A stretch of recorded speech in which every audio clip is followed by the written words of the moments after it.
Hello students, idioms की 2020 series में आपका स्वागत करते हैं। हम हैं मनु श्रीवास्तव और आप देख रहे हैं सिलेक्शन धाम। तो देखिए, सिलेक्शन धाम फिर से आपके लिए कुछ नई ईडियम्स लेके आया है जिनसे आप 100% अपने एग्जाम में अच्छा स्कोर करेंगे। तो फिर देर किस बात की है, चलिए शुरू करते हैं। तो यहाँ पे जो सबसे पहले हमारी फ्रेज है आज की इडियम्स है run into rough weather. Run into rough weather का क्या मतलब होता है? मुश्किल समय का सामना करना, अर्थात एक्सपीरियंस डिफिकल्टीज। ये बड़ी दिक्कत वाली बात है, आप डिफिकल्टी फेस कर रहे हो, एक्सपीरियंस कर रहे हो। So nowadays my business is running into rough weather. आजकल मेरा बिजनेस जो है वो बड़ी परेशानी से होकर गुजर रहा है, मुझे प्रॉफिट नहीं हो पा रहा है। नेक्स्ट फिर है bone to pick. Bone to pick का क्या मतलब होता है? भाई किसी चीज पे नाराज हो जाना और उसके बारे में डिस्कस करना, उसके बारे में उसे सबके सामने रखना कि भाई ये ऐसा हो क्यों रहा है। उसके लिए आता है bone to pick, to be angry about something and want to discuss it. जैसे ठीक है, तो यहाँ पे हम ध्यान रखेंगे। उसके बाद apple of one eye, important है, ज्यादा आता है important. The apple of one eye का क्या मतलब होता है? बहुत ही आंखों का तारा होना। Rahul is Apple of his mother's आई, उसकी माँ की आंखों का तारा है राहुल। यहाँ पे when pigs fly, when pigs fly का क्या मतलब होता है? इसका बात होता है जब, मतलब एक तरह से असंभव बात या जो कभी नहीं हो सकता। अब स्वाभाविक बात है भाई, पिग कैसे फ्लाई करेंगे, तो उसके लिए दिया है व्हेन पिग्स फ्लाई, मतलब ऐसा कभी नहीं होगा।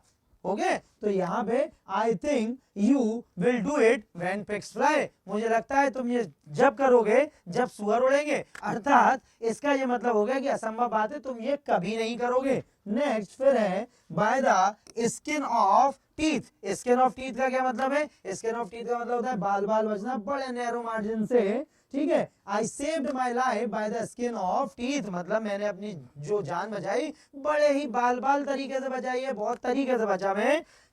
Then run of the mill, run of the mill का मतलब होता है साधारण। Your performance is run of the mill, आपका जो प्रदर्शन था बड़ा ही साधारण था, मजा नहीं आया देख के। हमें एक्स्ट्रा ऑर्डिनरी एफर्ट्स डालने, तब जाके हम एग्जाम में सिलेक्ट होंगे। नेक्स्ट फिर है keep someone eight arm length.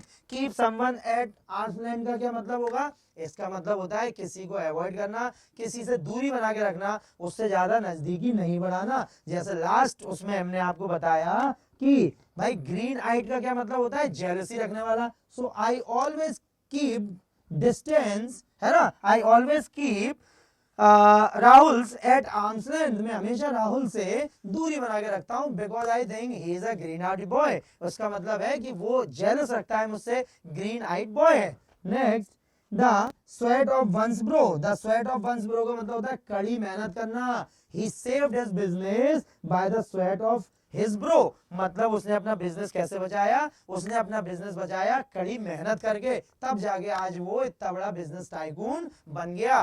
Next quaking in boots. Quaking in boots मतलब होता है डर के मारे कांपना। When we saw a huge snake we were quaking in our boots, भाई जब हमने एक बड़ा सांप देखा तो हम डर के मारे कांपने लगे। तो देखिए 9 कितने अच्छे से हमने उसे कवर किया। उसके बाद फिर नेक्स्ट जो है वो है throw caution to the wind. Throw caution to the wind का क्या मतलब होता है? भाई रिस्क ले लेना, सावधानी छोड़कर जोखिम उठाना, throw caution to the wind. इसके लिए आप हमेशा ध्यान रखें कि जीवन में कहा जाता है ना कि नो रिस्क नो गेन। अगर आप जोखिम उठाएंगे, खतरा उठाएंगे, तभी आपको फायदा होगा। लेकिन इसका ये मतलब नहीं है कि आप जान का खतरा उठाएं। इट इज कॉल्ड कि आपको रिस्क लेना पड़ेगा, आपको बोल्ड प्ले करना पड़ेगा, तब जाके काम बन पाएगा। उसके बाद फिर चाइल्ड्स प्ले। चाइल्ड्स प्ले का मतलब क्या होता है? बहुत इजी, बहुत easy. It is just like a child's play for me, ये मेरे लिए बहुत आसान है, मैं ऐसे चुटकी बजा के इस काम को कर दूंगा। नेक्स्ट है casual and informal.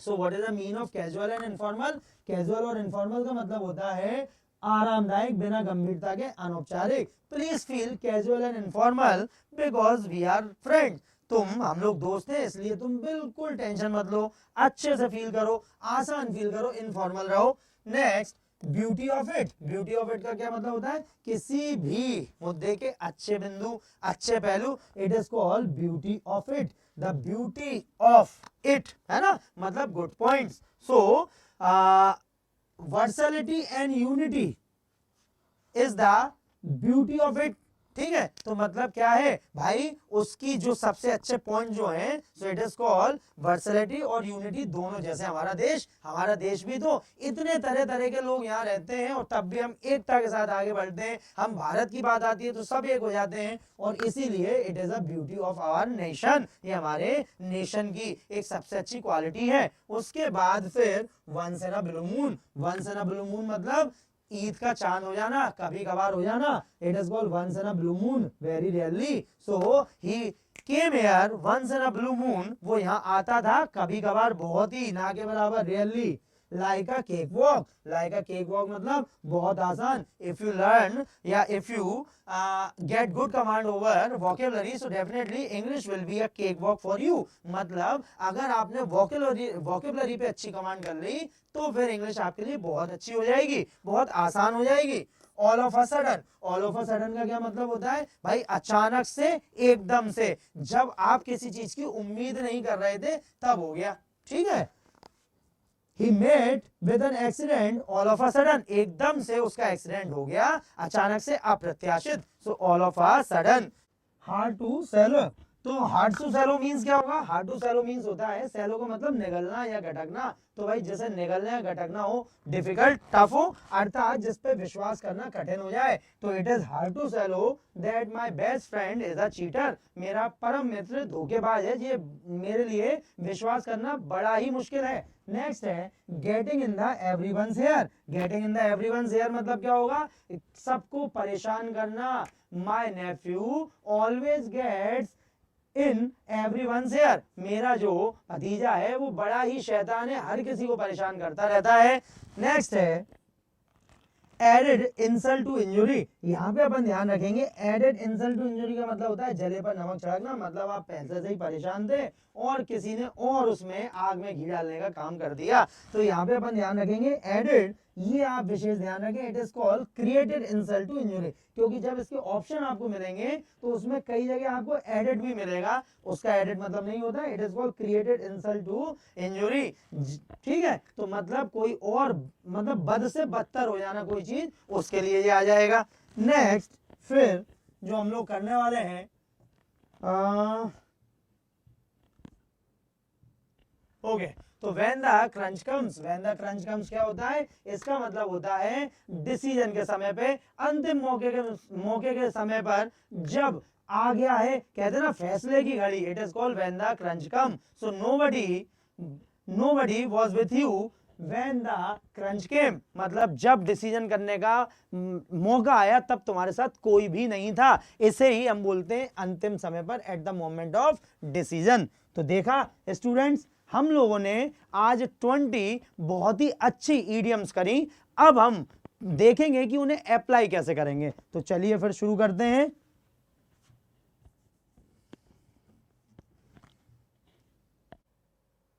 So first is their relationship has run into rough weather ever since they fell in love with the same girl। इसका क्या मतलब है भाई, उनका रिलेशन खराब बुरे दौर से गुजरा जब उन्हें एक ही लड़की से प्यार हो गया। तो देखेंगे आप यहाँ एक्सपीरियंस डिफिकल्टीज, तो यहाँ पे अपन ध्यान रखेंगे bone to pick. Bone to pick का क्या बताया था हमने आपको, हमने बोला था कि ऐसा इशू जिस पे आप गुस्सा हैं और आप डिस्कस करना चाहते हैं, जिसकी वजह से प्रॉब्लम है। तो यहाँ पे to be angry about something and want to discuss it. The apple of one's eye means मतलब बहुत ही प्यारा, बहुत ही राज दुलारा। Next the two neighbours will probably stop fighting when pigs fly, मतलब जो इम्पॉसिबल है, जो कभी होगा ही नहीं, जबकि वो पड़ोसी तो हमेशा लड़ रहे हैं। तो उनके बारे में ये बोला गया कि भाई वो तो लड़ना तभी बंद करेंगे, तो एक असंभव सी बात है। उसके बाद by the skin of your teeth, मतलब बड़े ही बाल बाल बचना, by a very narrow margin. उसके बाद his research on the migratory pattern of the birds is run of the mill, मतलब एवरेज, साधारण, कोई बहुत विशेष नहीं।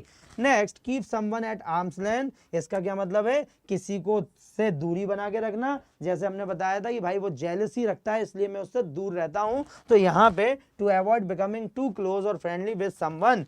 he managed to save his father's business by the sweat of his brow, मतलब उसने अपने हार्ड वर्क से, अपनी मेहनत से अपने पापा का बिजनेस बचा लिया।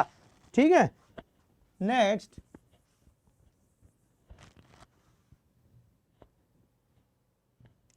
he was quaking in his boots when he had to give a speech, मतलब वो भय के मारे, डर के मारे कांपने लगा। तो यहां पे हो जाएगा to tremble with fear, ठीक है, और the entrepreneur decided to throw caution to the wind, मतलब entrepreneur means क्या होगा, इसका मतलब होता है जो भी व्यक्ति बिजनेस करता है, जो भी व्यक्ति अपना खुद का कोई काम करता है। तो यहाँ पे अपन देखेंगे टेक अ रिस्क, जैसा हमने आपको बताया था, टेक अ रिस्क का मतलब होता है जोखिम उठाना। उसके बाद फिर नेक्स्ट है child's play. Child's play means क्या होगा, चाइल्ड्स प्ले का मतलब होता है बहुत ही इजी, समथिंग वेरी इजी। उसके बाद select the most appropriate option that can substitute the underlined segment in the given sentence. I found my teacher's point casual and informal in the group discussion. तो free and easy बहुत ही अच्छे थे, समझ में आ रहे थे, कंफर्टेबल था मैं उनके साथ। Next,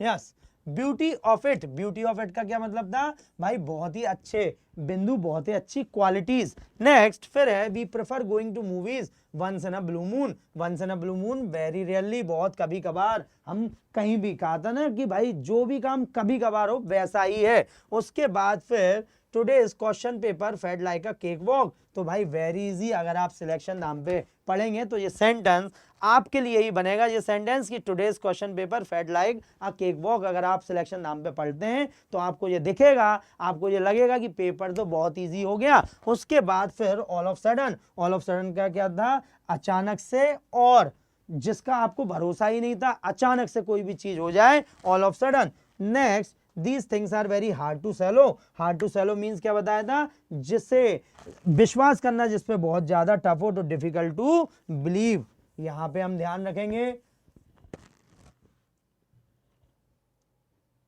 next, my neighbor's son is very mischievous and always getting in everyone's ear. mischievous मतलब शैतान है और हर किसी को परेशान करता है, तो annoying them। उसके बाद with the harsh word of the boss, सृजन felt sad but his colleagues word added insult to injury। हमने आपको बताया था, इस पे आप ध्यान रखना। देखिए attach, provoked, added आया, लेकिन हमारा क्या था, created insult to injury। इसका ये मतलब होता है select the most appropriate idiom for the underlined segment in the following sentence। brave people never hide when the crunch comes। तो जो बहादुर लोग होते हैं वो मौका आने पे कभी अपनी पीठ नहीं दिखाते, मुंह नहीं छुपाते। It is called at the moment of decision.